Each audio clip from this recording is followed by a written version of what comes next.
Alors, des choses anciennes?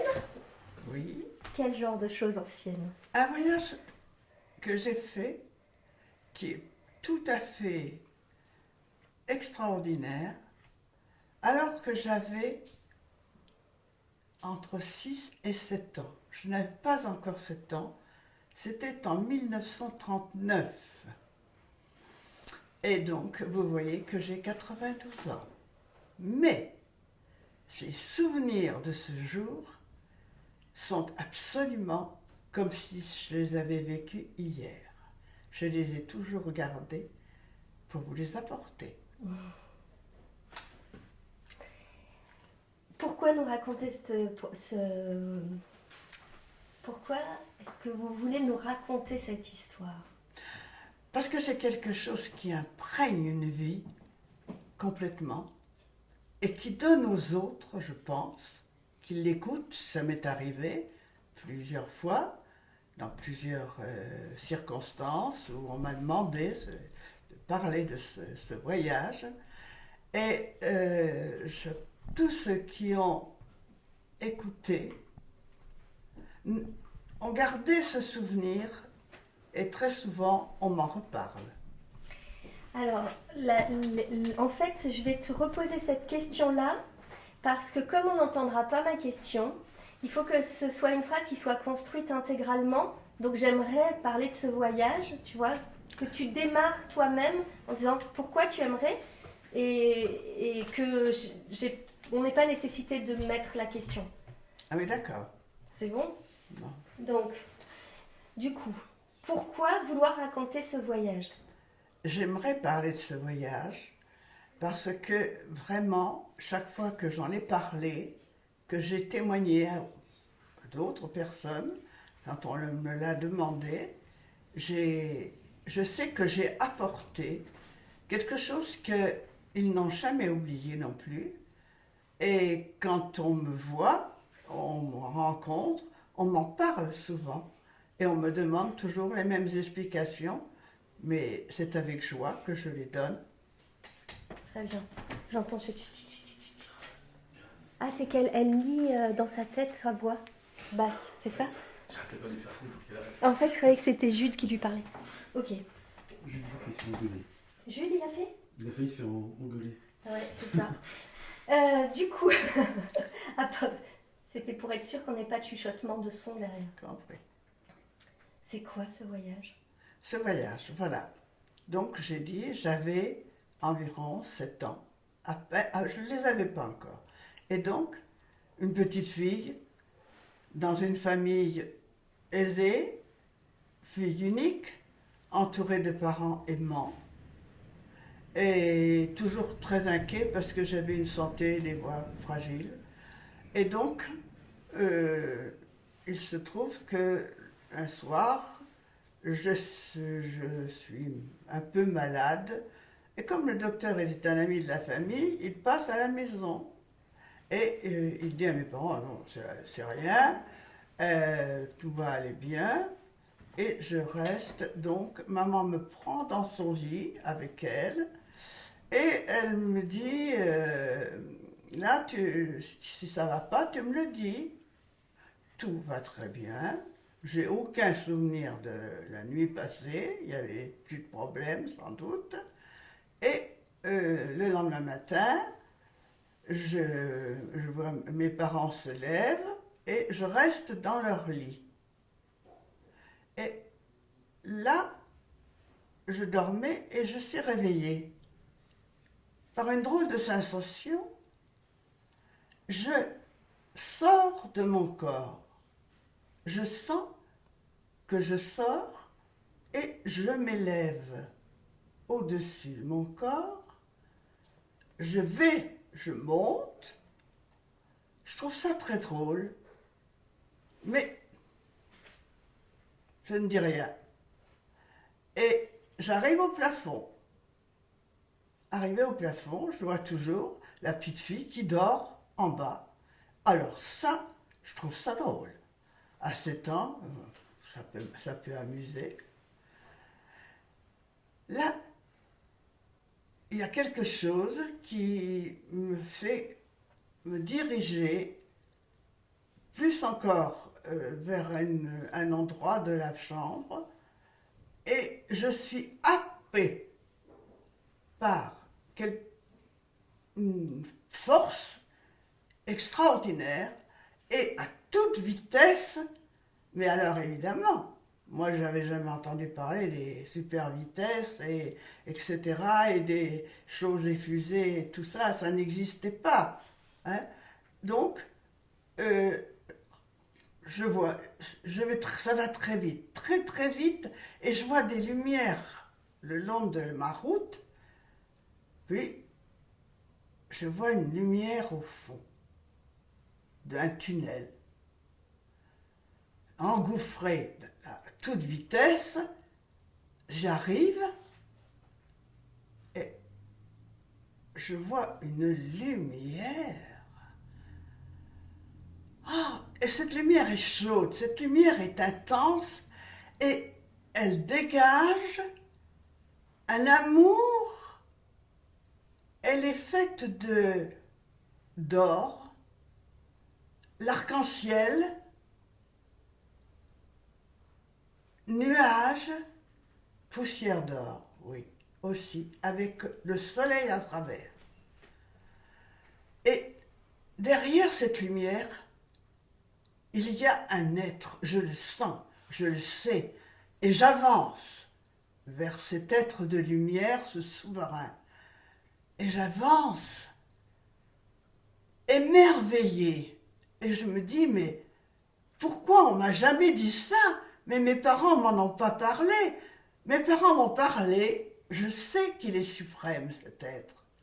Parce que dans ma toute petite tête, je me dis, je compare à l'image que mes parents m'ont donnée du bon Dieu, assis sur un nuage, avec une grande barbe blanche. C'est pas du tout ça. Et je dis, alors là, on m'a trompé. C'est pas vrai, il n'est pas comme ça. Il est comme je vais le voir, et j'approche, et plus j'approche, plus je suis remplie d'amour, mais qui n'a rien de comparaison à ce que l'on peut vivre. Un amour qui... Non, il n'y a pas de mots pour expliquer cet amour. Et j'avance. Et tout à coup, je vois que je ne peux plus avancer. Et je stoppe. Je vois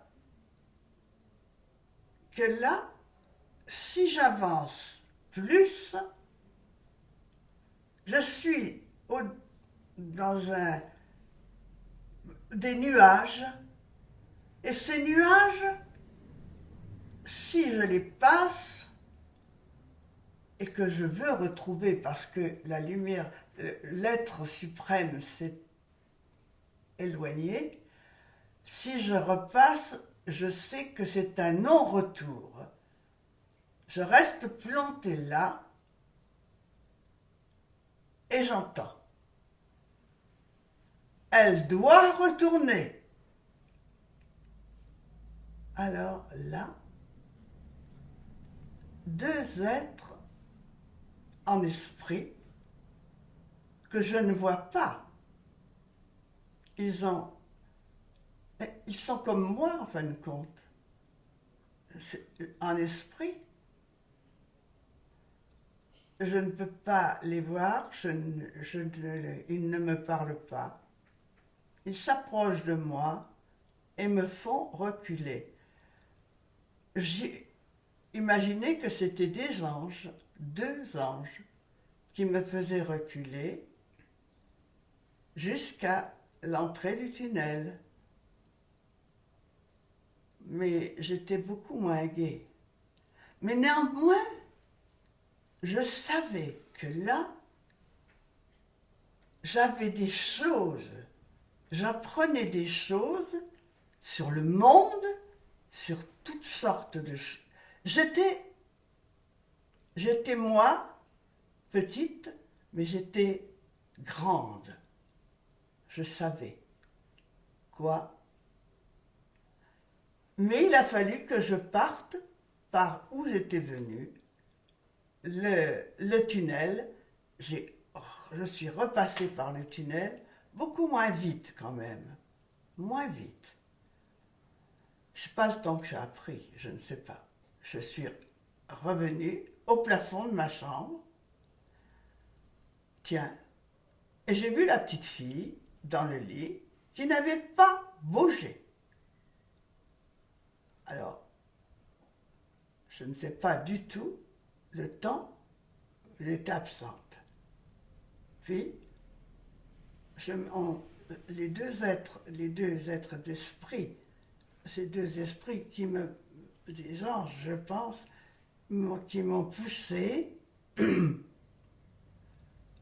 pour me trouver au-dessus de mon corps, mais au plafond toujours. Et je revoyais tout ce qu'il y avait dans la chambre, avec les détails. À côté de moi, il y avait une lampe, une lampe avec des pastilles, enfin des pierres précieuses, ça voulait dire, mais jaune, mauve, verte. C'était la lampe de mes parents sur la table de nuit. Et ces choses-là, tout était très... Je voyais exactement comme si j'avais vu de mon corps avec mes yeux. Puis,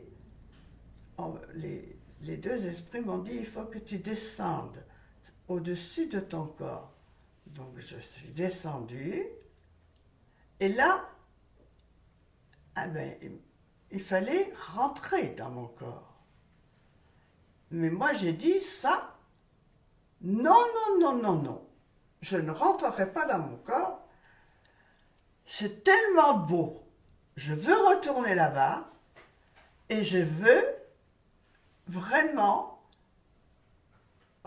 C'est sans problème, je ne rentrerai pas dans ce corps. Et les deux anges m'ont dit, mais si, mais tu sais, tes parents, ils vont regretter que tu ne sois pas là, ils t'attendent. Ah mais j'ai dit, ça fait rien, parce que là-haut, c'est tellement beau et rempli d'amour, mais tes parents t'aiment, m'ont-ils répondu. Mais non, ça n'a pas d'importance. Moi, je ne rentre pas. Alors, ils ont appuyé sur moi et je suis rentrée dans mon corps. Et là, j'ai profondément dormi. Pendant combien de temps, je ne sais pas. Puis, quand je me suis réveillée, j'étais très bien et je me suis dit, ah ben ça alors, mais qu'est-ce qui m'est arrivé? J'avais tout dans ma tête et j'ai dit, attends, je vais dire ça à maman, quand elle va savoir ça, elle va pas en revenir. Et un des esprits qui m'avait raccompagné est revenu. Il m'a touché, il a scellé en moi ce que j'avais vu. Et il m'a dit, tu ne peux pas le dire à ta maman, elle ne comprendrait pas.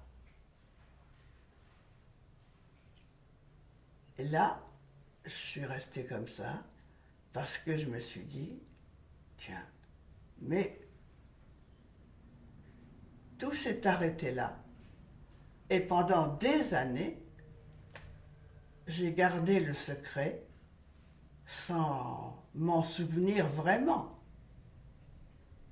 Il n'y a qu'après, quand j'ai donc été à l'école comme tous les enfants, j'ai passé les études, j'ai fait l'école d'infirmière, diplôme d'état d'infirmière, je me suis mariée, j'ai eu 2 filles, et un jour, mon mari, dans les années 50 environ, me dit, il me dit, bah, mais qu'est-ce que ça veut dire? Et il dit, tu te rends compte? En Amérique, on arrive maintenant, ils écrivent que certaines personnes sont réanimées en bloc opératoire et ils s'en vont et ils reviennent même après sur Terre et ils racontent leurs histoires. Oui, j'ai dit, mais tu sais pas, là, le saut a sauté, c'est le cas. Et d'emblée, j'ai dit, mais moi, ça m'est arrivé. Et il me répond, ça t'est arrivé? Mais c'est pas possible. Et puis, il reprend sa lecture. Alors franchement, là, j'ai dit non, là, c'est pas la peine. Mais quand il a quitté la lecture, j'ai pris le livre qu'il avait, où il avait lu ça. C'était la sélection du rodage des gestes. Et je descends chez maman, parce que ma maman était au rez-de-chaussée. Et je vais près d'elle et je lui dis, tu lis ça, maman, et puis tu m'en parles. Et maman me dit, mais qu'est-ce que c'est? Ben, je dis, attends, je vais te raconter. Bon, alors je lui lis, ah, me dit-elle, ma petite fille, ça, je ne veux pas en entendre parler, tu me fais peur. Là, j'ai compris pourquoi l'ange m'avait dit de ne pas en parler. Car ce n'était pas, c'était juste au moment où on réanimait, en effet, maintenant, les gens qui avaient des problèmes cardiaques, etc. Et les gens suivaient tout ce qui se passait dans la salle de réanimation et tout ça. Et donc, c'est la même chose qui m'est arrivée. Ce qui fait que, pour mon compte personnel, à partir de ce moment-là, j'ai recherché à nouveau cet amour de Dieu. Car en fin de compte, je ne peux pas dire autrement. Pour moi, j'ai rencontré, j'ai aperçu la présence de cet être suprême et je savais que je voulais trouver sur Terre un peu de cette vie là-haut, de cet amour. Et la religion que mes parents m'avaient donnée, ce n'était pas suffisant pour moi.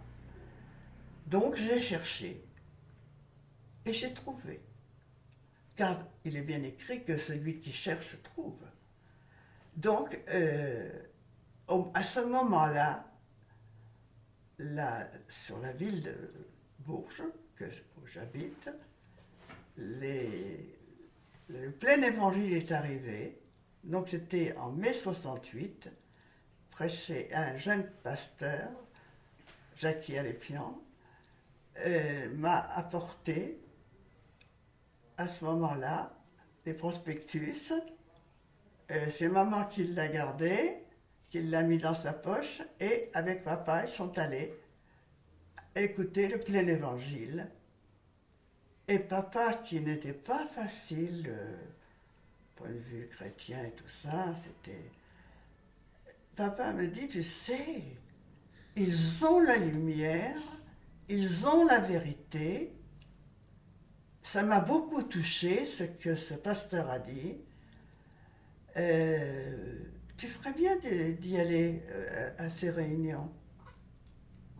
J'y suis allée avec maman, une autre fois. Et là, j'ai compris ce que papa voulait dire. En effet, il y avait la vérité, la parole. Et j'ai pris la Bible, la parole de vérité, et je l'ai dans mon cœur. Les passages que je lisais me touchaient, et je savais vraiment, et j'ai toujours su, et je le crois, c'est la vérité. Et la vérité, nous l'avons, car Jésus est venu en ce monde, il nous est dit, car Dieu a tant aimé le monde, et il faut croire qu'il nous aime, oui, au point de donner son Fils unique, afin que quiconque croit en lui ne périsse pas, mais qu'il ait la vie éternelle. Et c'est ce dont je suis imprégnée, c'est vrai, et c'est ce que je vis chaque jour depuis, et maintenant j'ai 92 ans. Voilà. Merci. Juste, est-ce que tu peux juste dire, je m'appelle ton nom, ton âge, mais ça tu l'as déjà dit à l'intérieur, mais juste de façon isolée, que tu viens de Bourges et que tu es... voilà. C'est que j'ai soif. Hein. Ah bah attends, faut boire. Parce que nous, on est en suspension là. Ah, je sais pas où vous en êtes, je sais pas comment vous avez trouvé, mais moi j'ai peiné, hein. Ah non, c'est pas vrai. C'était super. Ah, super. Ah, tu peux prendre ton temps, hein. Alors non, je vais finir, hein. Je vais me reposer, hein. Voir que ça ne peut pas rester la même, là. Oui. Qu'est-ce qu'elle te dit? Pas entendu. On s'est compris. Bon. Donc, je m'appelle Lucette Chochef et j'ai 92 ans, j'habite Bourges, point. Alors, je m'appelle Lucette Chochef, j'ai 92 ans, comme je l'ai déjà dit, et j'habite à Bourges. Voilà. Quelque temps encore, sans doute, selon ce que le Seigneur voudra. C'est top, mais juste il faut le redire une deuxième fois sans dire comme j'ai déjà dit parce que ça pourrait être mis avant. D'accord. Je m'appelle Lucette Chochef, j'ai 92 ans et j'habite Bourges. C'est tout top. C'est bon?